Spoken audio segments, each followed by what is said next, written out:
O presidente da Assembleia Nacional da Venezuela, Juan Guaidó, deve solicitar que seja decretado o estado de emergência nacional. Vini, vamos lá, como é que está a situação por lá? O Guaidó voltou, tinha a expectativa dele ser preso, inclusive, né? O Maduro já tinha o alertado de que ele teria que se ajustar com a justiça, mas a justiça, pelo que parece, tá do lado do Guaidó. Tá do lado do Maduro, né, na verdade. Não, do lado do Maduro, mas o Maduro teme também que ele peça essa prisão do Guaidó e os militares se recusem... Que já estão divididos também, né, os militares. A fazer esse pedido aí do Maduro. Agora, o fato, Edgar, é que já são 4 dias de apagão na Venezuela. É o blackout, é isso. Blackout.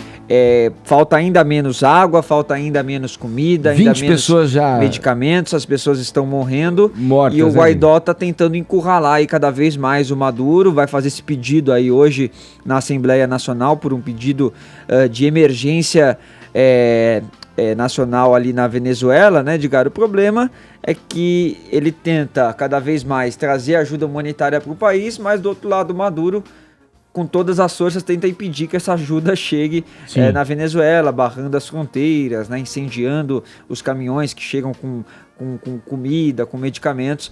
Então é uma grande guerra aí que acontece, e quem sofre é a população. O Caio, de um lado o Guaidó, ele diz e conta com a ajuda, né, do chamado Grupo de Lima, quer dizer, as forças internacionais, aparentemente excetuando aí China, Rússia, os países socialistas, comunistas, que estão com o Maduro, estão junto com ele, né?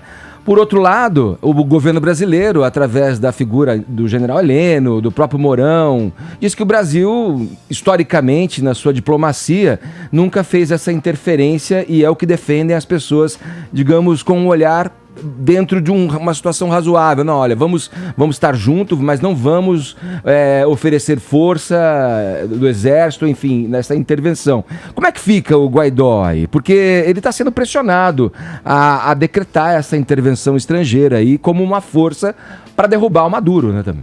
Sim, na verdade, se você pegar aqui o slogan, né, das manifestações de 9 de março, contra la obscuridad, contra la usurpación, Venezuela a la calle, né? Então, Venezuela nas ruas, né? Afinal de contas, né, como bem colocou, já são 17 mortos, 20 milhões de pessoas estão sem água e é o maior apagão da história.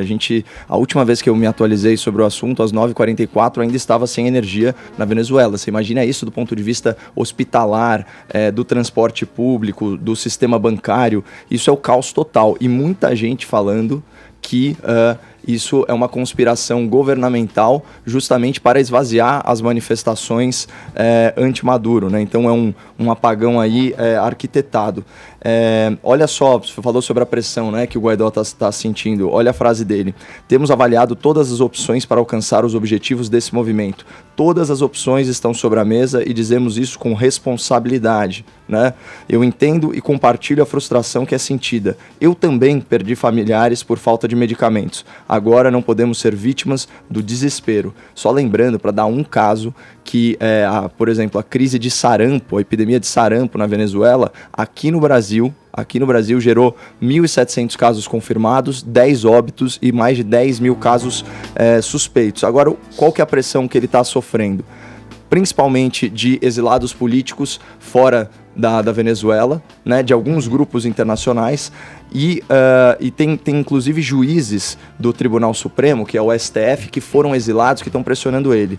Eu peguei aqui um tweet do Antônio Ledesma, que é aquele líder da oposição, ex-prefeito de Caracas, que está no exílio. Você lembra que ele escapou da prisão e foi para a Colômbia e depois para a Europa?